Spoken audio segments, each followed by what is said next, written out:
Everyone talks about the mountaintop. Everyone celebrates the summit. Everyone takes pictures at the peak. But nobody talks about the valley, the place where transformation actually happens, where champions are forged, where ordinary people become extraordinary. Right now, if you're struggling, if you're in pain, if you're in that dark place where nothing seems to be working, you're not lost. You're exactly where you need to be. You're in the valley of becoming. Let me explain something that will change how you see your current struggles. The valley is not a detour from your destination, it's the path to it. The valley is not a punishment for your past mistakes, it's preparation for your future greatness. The valley is not where dreams go to die, it's where they learn to fly. Think about every great success story you know. Steve Jobs was fired from Apple, the company he founded, before he came back to create the iPhone and change the world.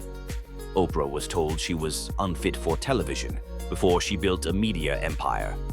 Michael Jordan was cut from his high school basketball team before he became the greatest player of all time. But here's what they don't tell you in those inspirational highlight reels. The valley lasted for years. Jobs spent 12 years in the wilderness. Oprah endured decades of rejection and abuse. Jordan was cut as a sophomore and spent the next 2 years obsessively working in isolation. The valley is long, the valley is dark, the valley is lonely, and that's exactly what makes it powerful. In the valley, you can't rely on your reputation because nobody's watching. You can't depend on external motivation because there are no cheerleaders. You can't coast on past success because the valley doesn't care who you used to be. It only cares about who you're becoming. The valley strips away everything that isn't essential. It removes the fake friends who were only there for your success. It burns away the ego that was built on achievements. It destroys the identity you constructed based on external validation. The valley doesn't do this to hurt you. It does it to reveal you. Because at the bottom of the valley, when everything else is stripped away, you discover what you're actually made of. You find out if your dreams are just wishes or genuine callings. You learn whether your commitment is conditional or unbreakable. You discover if you love the game or just the trophies. Most people never make it out of the valley because they spend their time looking up at the peak, feeling sorry for themselves, comparing their valley to someone else's mountaintop. They waste energy asking, "Why me?" when they should be asking, "What now?" The valley doesn't care about your complaints. It doesn't respond to your excuses. It doesn't reward your self-pity. The valley only responds to one thing: work. Consistent, focused, unglamorous work that nobody sees and nobody celebrates. This is where champions separate themselves. Not on the big stage, not in the spotlight, not when everyone's watching. Champions are built in the valley, in the dark, when no one believes in them except themselves, and sometimes not even that. They're built in those moments when quitting makes perfect logical sense, when continuing seems insane, when every rational voice is telling them to give up.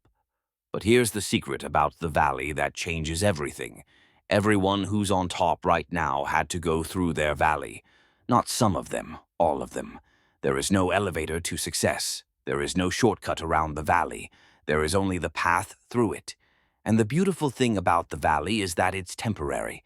It feels permanent when you're in it. It feels like this is your new normal, like you'll never climb out, like the struggle will last forever. But valleys don't last forever. They just last long enough to change you into the person who can handle the mountaintop. Because here's what most people don't understand. The mountaintop will destroy you if you reach it before the valley prepares you. The success will corrupt you if you get it before the valley humbles you. The fame will consume you if you achieve it before the valley teaches you who you really are. The valley is not your enemy, it's your ally. It's not your punishment, it's your privilege. It's not your dead end, it's your launching pad. Every seed must be buried in darkness before it can break through to the light. Every caterpillar must endure the crushing confinement of the cocoon before it can emerge with wings. You are not dying in this valley. You are transforming. You are not being buried. You are being planted. You are not experiencing an ending. You are going through a beginning disguised as an ending. So what do you do in the valley? You work, you grow, you learn, you build skills that nobody sees. You develop character that nobody celebrates. You strengthen your mind when there's no applause.